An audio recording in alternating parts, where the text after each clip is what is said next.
I'm Kristen Brancaccio, and I have been directing vertical dramas since March of 2024, and now also write them. So I write and direct vertical dramas. How do you get into short drama industry? I had written and directed a pilot for a TV network in 2018, and the network was looking to start a sort of like online digital presence. So the show that I was writing was a romance show geared towards young adults. And it was a science fiction romance, and it had been adapted from a popular web novel from Wattpad. And we shot the pilot, and then in the end, they never made the show. But somebody who worked on that remembered me. And then years later, when vertical short dramas came to the US, producers were asking amongst themselves, are there any directors who have experience in romance? And I had experience in romance, and specifically in the type of romance that verticals are, which is many of them are adapted from these ebooks, novels, and things like that. So that was the first job, and so I directed that vertical drama, and it was my first time sort of understanding what it even was, the format, everything was new to me. But some of the tropes were not new because again, I was familiar with romance novels and some of those tropes. And then that was number one, and that was March last year, and now I'm on just finished number 16. So, in your view, what's the difference between short drama and other forms such as film or TV? I actually don't really compare the two because when I think of a TV show or a movie, I think of that as something that I turn on my TV for, or I go to a movie theater. And so if I'm looking so verticals don't exist in that space. They're not on your TV, they're not at the movie theater, they're on your phone. So I compare vertical dramas to social media and TikTok and YouTube more in terms of the style and what about it needs to grab an audience's attention. I come from YouTube originally. That's where I started my career. And so it's very easy for me to differentiate between a digital piece of entertainment and a traditional movie or TV, and both have their value. Both like kind of serve different purposes and meet different needs. And so I think of vertical dramas as really exciting because it's the first time, with some exceptions on YouTube, but for the most part, it's the first time that storytelling and like narrative storytelling is competing with attention for usually goes to social media. So as a filmmaker, that's very exciting to me because usually the online social media space is taken up by YouTube, TikTok, Instagram. It's not being taken by narrative storytelling. And this is the first time that in the US that that's changing. And like I said, there's some exceptions. There are some YouTube channels that do short films or narrative shorts that do well. So it's not entirely 100% true, but for the most part. In your view, how do you define short dramas and what do you think it's their essence? I think the difference and something that makes me go, oh, this is a vertical micro drama or a short drama versus, oh, this is a story that belongs on the TV show is the pace. And I think vertical, I think, are very easy to get into. There's no barrier. You're immediately sucked in who your hero is, who your villain is. So very clear archetypes told in a sort of clear, concise way. And the pacing is probably what differentiates it from other forms of storytelling because verticals have to move 10 million miles an hour. What do you think the essence of short drama? I think it's feel-good storytelling. I think the essence of a short drama is, I almost want to say feel-good storytelling, but sometimes you don't feel good, but you know that you will feel good in the end. So big emotional storytelling is the essence of a short drama.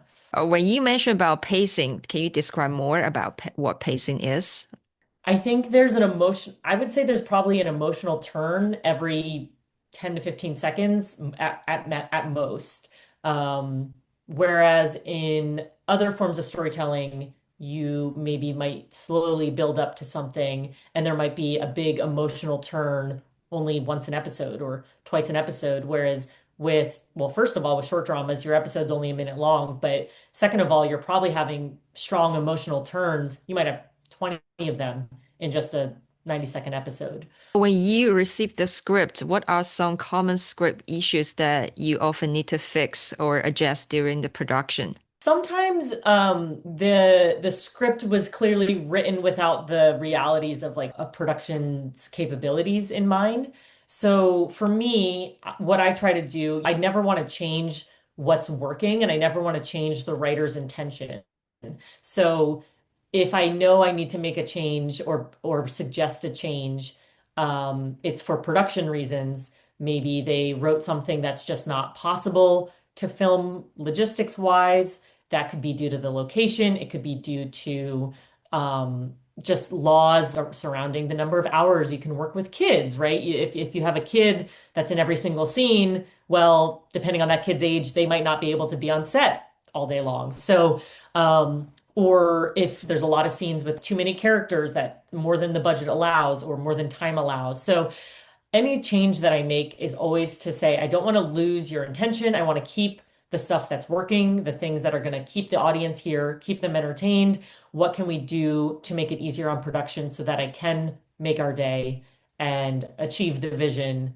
A lot of times I see scripts where there's a ton of speaking characters. And every time you have a speaking character in a scene, that's an additional setup, right? I need to devote time to lighting that new character and framing up for them and running the scene again and capturing their performance. And so if I have 15 speaking characters in a scene, but I don't have a lot of time to film this scene, well, my suggestion is, hey, can we have the same information and the same emotion, but with 8 characters instead of 15?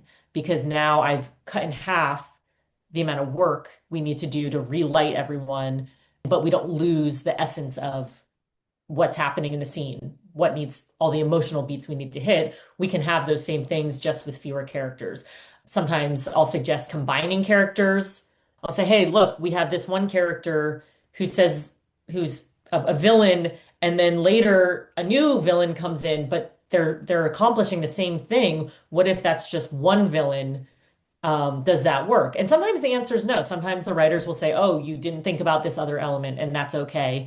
But usually it's just related to the realities of production. We have 12-hour days. How many pages do we need to shoot a day?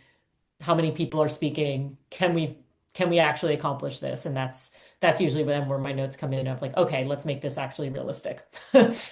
When you mentioned about the locations, are there too many locations that scripts writers wrote? It depends what the location is. So if it's an office in a hospital, well, that's very easy to get, right? We have every vertical company, every production company has a million options there. But if the entire script takes place on an airplane, those are more expensive. So is it realistic to be able to shoot there every single day, or do we need to move scenes to a place that do we need to move some of these scenes to a hospital? So that's sort of the negotiating. You have to have I always have my director creative mind, but then you also have to balance that with the logistics creative producer mind. And most of these notes are coming when I've already spoken to the production to be like, hey, this is something I feel like could be a problem. Is it a problem? Are we okay with this? Do we need to change it? You tell me. That's sometimes how the conversation goes. So how do you control the pacing of a short drama from a directing or a post-production perspective? Well, having editors who understand the genre is so important. And I think from what I have learned as a director, I think getting as many different angles and as much coverage as you can with the amount of time you have, because you can create so much energy in the post-production process if you have additional angles, different shots, different things to cut to. And it also depends on the app. To be honest, some apps have very different approaches to how they want these edited. The pacing can vary. And so what I found is the first question I need to ask if I'm being hired by a production company, I say, who's the app? And then I go watch some of their shows because that will tell me what is their style of editing? What can I give them as the director so that they can sort of make the best show that they want to make?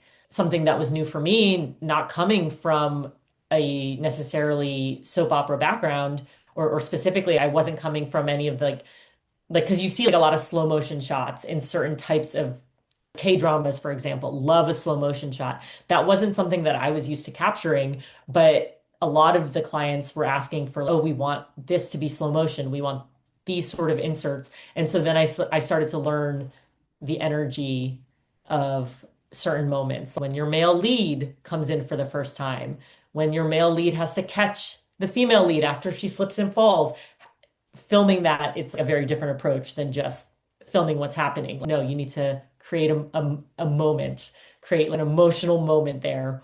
So that requires additional inserts, slow motion shots, maybe getting creative.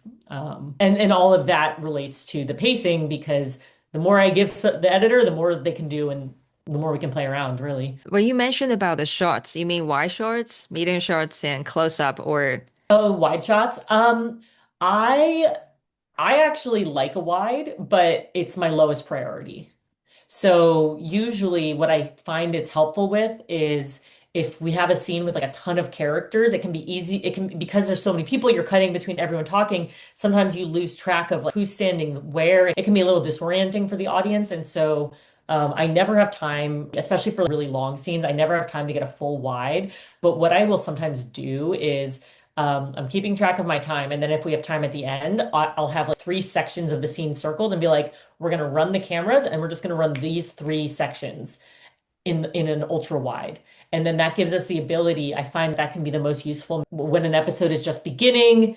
We can cut to the wide at some point in those first few lines to reorient the audience of, oh yeah, that's right. All of the evil families on, the villain families on this side, and she's standing alone over here. Got it. I remember where we are. And so I find that that's the most useful for if a scene is 20 pages long, it's like 8 episodes, but it's one scene, and there's no possible way we'll have time to run that whole scene in a wide because we got to move on. So I might have circled three areas where I'm like, we're going to just run those few lines in this ultra wide just so the editor has just like one more thing to cut to. how do you create emotional resonance with the audience?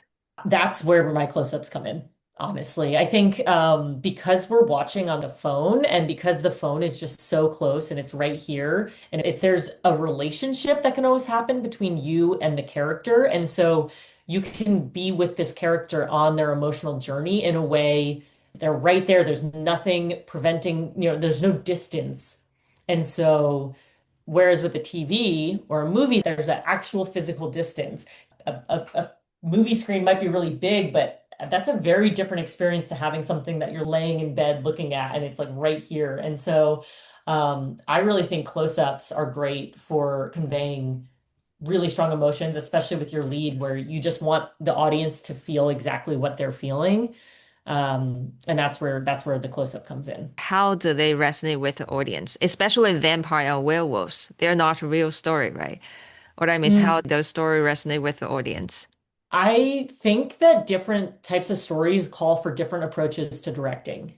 And someone who wants a rags to riches, light billionaire story is looking for something very different than somebody who's showing up for maybe a dark, edgy feeling mafia story. So I think the first step is understanding what is the story, what are the tropes, what does this audience expect and want from this story. I think there's some places where you could surprise the audience, but you should never promise them one thing and then deliver something else because then they'll just click away. So I think it's about understanding why does this type of story work? What do people get out of it? And if it's a genre I'm not familiar with, I should go watch similar verticals, similar movies or TV shows that even deal with those themes and see how they approached it, what I think works and doesn't work. Um, the pacing on these tends to be very fast, but if your story requires a little bit of like sensual energy to it, especially in in an intimacy scene, well, you need to know how to approach that and make sure you're delivering the emotions the audience wants from those types of scenes. So, what do those audience want from certain tropes? Can you give me an example? Well, I mean, the easy like a dark mafia story, they want, I think they're a little more okay with shadows. So your approach to actually the cinematography and how you film it could be different, depends on the app. Some are willing to adjust how the show looks to match the energy of the themes. I think when it comes to performance, especially from your leads, if it's a mafia story, I don't want someone who just boldly comes in and plants himself and says exactly what he needs to say with a lot of energy all the time. No, I want him to be a little slower, maybe, and not always speak so quickly, right? Because that draws you in. You're like, oh, there's a mystery here.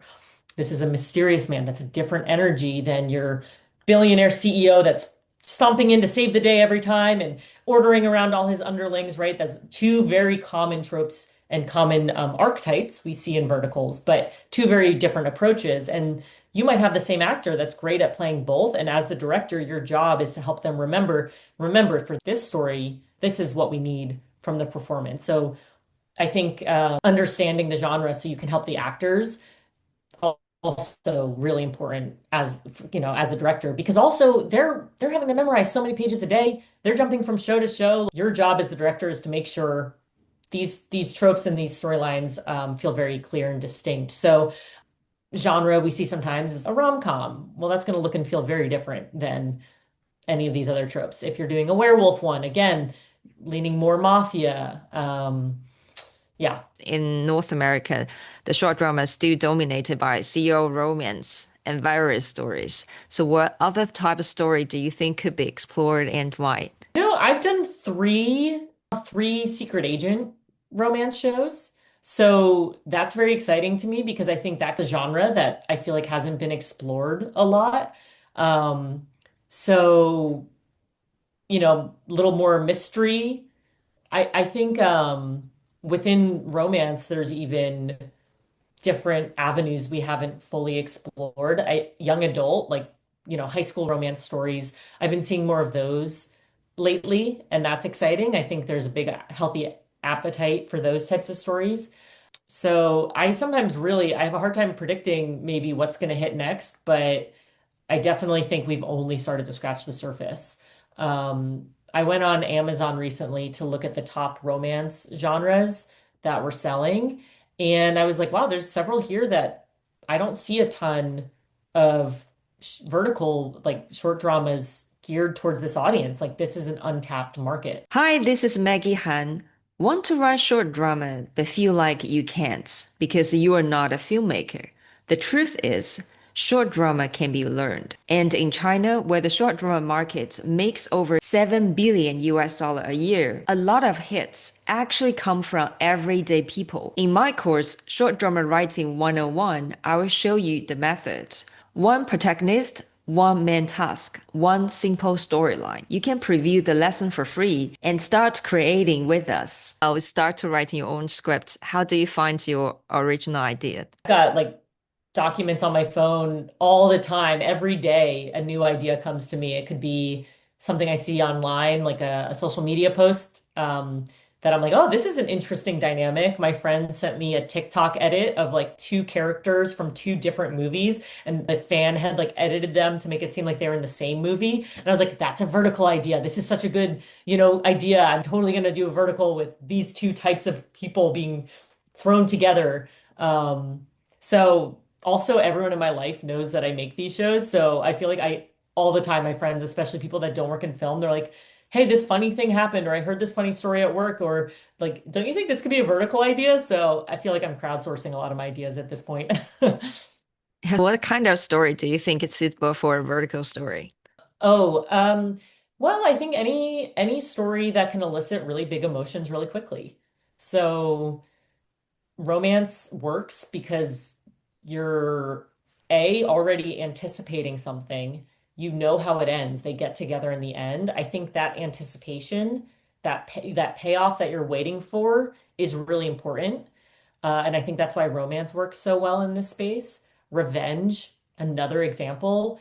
You can have all these little twists and turns and all the cliffhangers you need, but you also have this overarching anticipation of you can't wait for this person to finally get the justice they deserve and the justice they want, right? So a revenge storyline works really well. And then within both of those major categories, you can explore so many other exciting like sort of conventions and genres. You can have romance, also a sports story, or revenge and also a sports story, right? So there's certain types of storytelling that I think do really well in this space, and then you can add other elements that support that maybe we just haven't seen before, and that's what can make it keep it feeling new and fresh and exciting for audiences. Family dramas, can do well. They also can really not do well. So I think it depends on the type of family drama.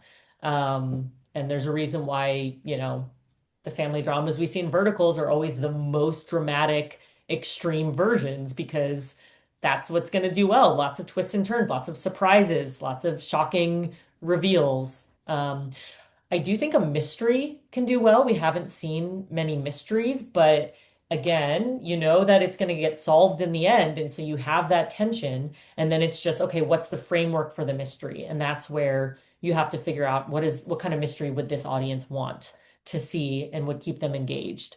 Anything that has a human and another human and the tension between them. You can make a vertical, but some genres are better suited than others. When you write your original story, how do you design your hooks and cliffhangers? I think at this point, because I've read so many vertical scripts, my brain can tell pretty quickly. Like I just can like kind of think of an idea, and then if in the first 15 seconds I can't think of what the big twist would be or the big hook would be, and then I'm like, oh, this isn't a good vertical idea for me. It could be a good idea for someone else who maybe, but I feel like I understand like the pacing and how these need to move and what sort of shocking twists and turns need to happen at this point. So honestly, it's just like my internal gut check of, okay, I just had this idea. I spent 10 seconds thinking about it. Is like, am I hitting any of the point? Like, because in a vertical script, like the way it works right now is right, you have your paywall moment. So it's like really like, okay, am I already thinking of like what's happening right before the paywall? Am I thinking about what's happening to hook people in that first episode? And if I'm not thinking about either of those things and I can't think of an option with my idea that like makes either of those moments feel super compelling right off the bat, I'm like, maybe it's not. I'll write it down still. Like I've got a whole, like I said, notes app filled with ideas, but probably not an idea I'm gonna like focus on at this time. You write it. He or she write TV series or films or write Mhm. novels before. If this person wants to write short dramas, what's your suggestion? There's some really great resources out there now. There's some Amazon books that have been published about this genre specifically, verticals. And there's like a class I know, an online course, might even be happening in person in LA that someone has started. So there's resources available. You can literally just learn about the genre. I think the other biggest thing is meeting people and talking to people who already write in the genre.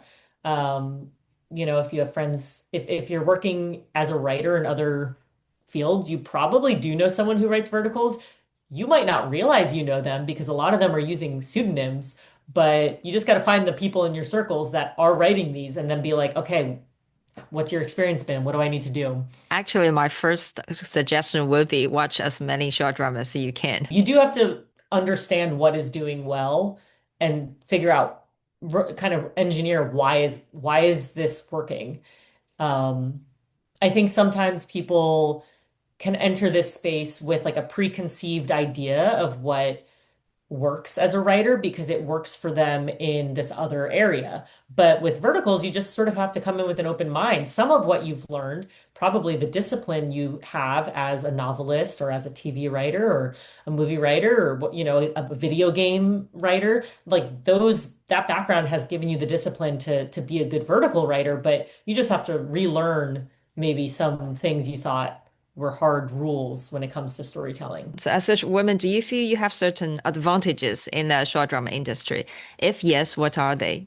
I definitely I think one advantage is that, I am part of the target audience. So just being a woman that's like somewhat in this target demo, I feel like I can trust my gut a lot, which is nice. And, I've worked a ton in the video game space and I'm not a gamer, but I've worked a lot in that space. And it's just a harder lift for me creatively because I really have to pay attention and learn.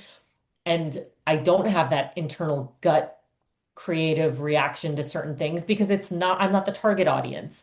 And that doesn't mean I can't create great content to promote video games. I can and I have, but it does mean that's like a little extra work. Whereas with the vertical space, I can sometimes tell that something will work or not work. And I can trust my gut on that. It's nice, just like a lot of my friends were also in the target demo. I have friends who watch verticals. They didn't even know I worked on them, right? So I can just ask them, like, hey, what are you've been watching? What are some vertical shows you've been watching that you just love? Send them to me. I want to know what fans are watching, what they're reacting to. Or I'll even ask them, hey, I just had an idea for a vertical. What do you think? And then I guarantee they'll immediately go, oh, what if this happened instead? And I'm like, that's a better idea than mine. So thank you. So just the circles I'm in, like people are watching them in my circles. So it's a huge advantage. Is there any challenges you encounter when working in short dramas? Well, the challenges are certainly primarily related to the logistics of shooting 15 pages a day. Um, what's cool is at this point, like the companies I've been working with a lot, these production companies, like they have it down. We have a system. So we're able to accomplish a lot more than we were last year when we were still working out our system. That's been really cool to see. I feel like I'm able to explore the creative side of filmmaking a little more because I have more time to do it because I'm able to get the stuff I know 100% we need faster, which gives me more time to play a little. And that makes it a fun experience for us, the people making these, because we're getting to stretch these creative muscles. Challenges, though, I mean, the reality is like working in film is filled with so many challenges. So, honestly, I come from music videos and those are really crazy when it comes to schedule. So vertical schedules don't even scare me as much.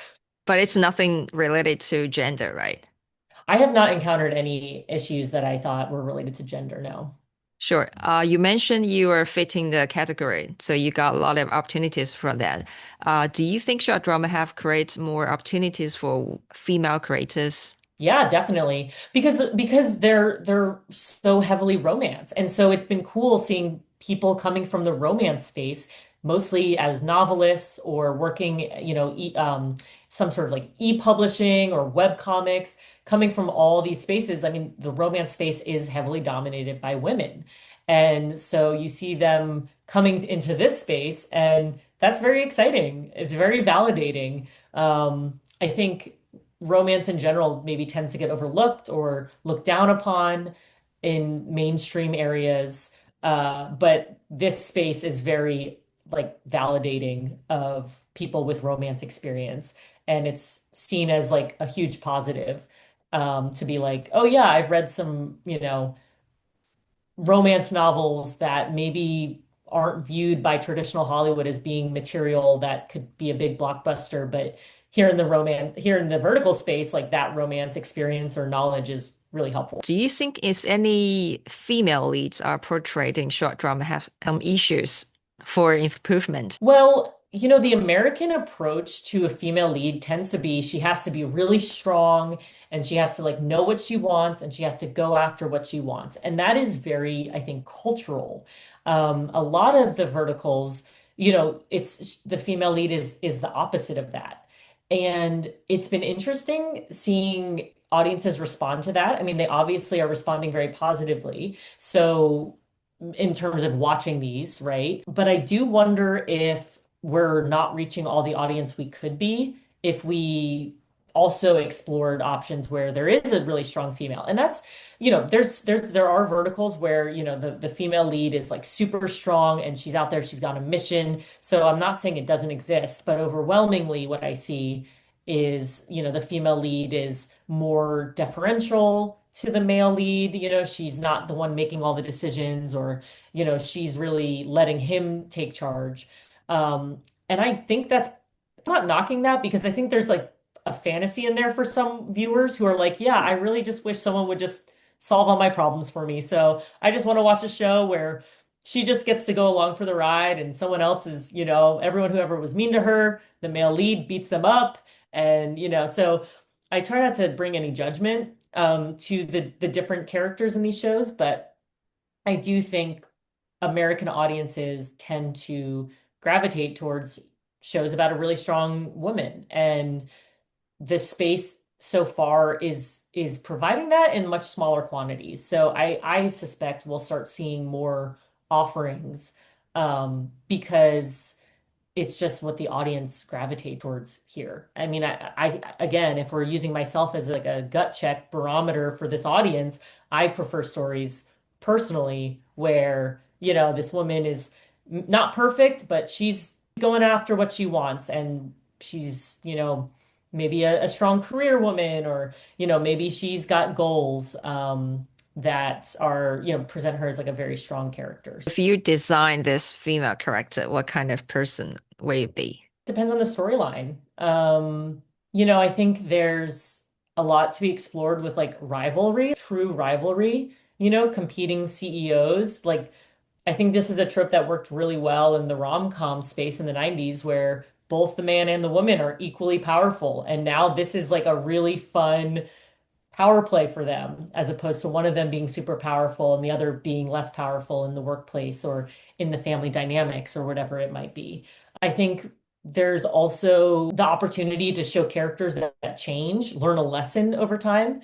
Right now, these shows work, and again, there's no judgment in that, but the characters tend to, in large, be the same at the beginning that they were at the end. And so, what happens if a character starts out as someone with a lot of flaws and then through the course of the story learns her lesson and now becomes a better person or a worse person, right? That's the anti-hero arc. But is there room for that sort of nuance in this space? We haven't really even explored it. It's still so new. So that's like another way to add because I think when I say strong female character, I don't necessarily mean that she always has to be in a position of power, but a strong character is maybe there's different layers that could be explored. There was a vertical I directed. I thought the writing was so good. And, a female lead was really flawed. Like she made mistakes and she thought that she knew what she was doing. And then she actually ended up like hurting the feelings of the guy and had to realize, like, oh, I went about this the wrong way. And he also wasn't perfect. And so then it felt really satisfying when they finally did connect in the end because it was two people who weren't perfect, but who figured it out and then could be together in the end. You work with different platforms, work at Chinese platforms and I think with a US platform as well, right? What do you see the difference between each other? Well, the Chinese platforms are pulling from an enormous amount of data of what worked in other markets, and then they're bringing it here. And so as a result, some of the plots I see in the Chinese app scripts are things I don't think a Western writer could ever in a million years conceive of. And there's something very fun about that. I think some of the more like out there, fun, wacky, unexpected scripts are coming from they're coming from other markets where they did really well in China, and now we're going to try to, translate it, but there's something really fun about that. So I think the stories that, there's just certain tropes and stories that do really well in China that have been brought here, and some of them have done well. Some of them I think audiences don't really know what to do with. Maybe they haven't done as well. But I find it just fascinating what some of the tropes are that are really popular. Like there's a trope I've seen of, a person traveling in time to be, like the grandmother traveling into like there's a lot of like time travel sort of involved that I haven't really seen before.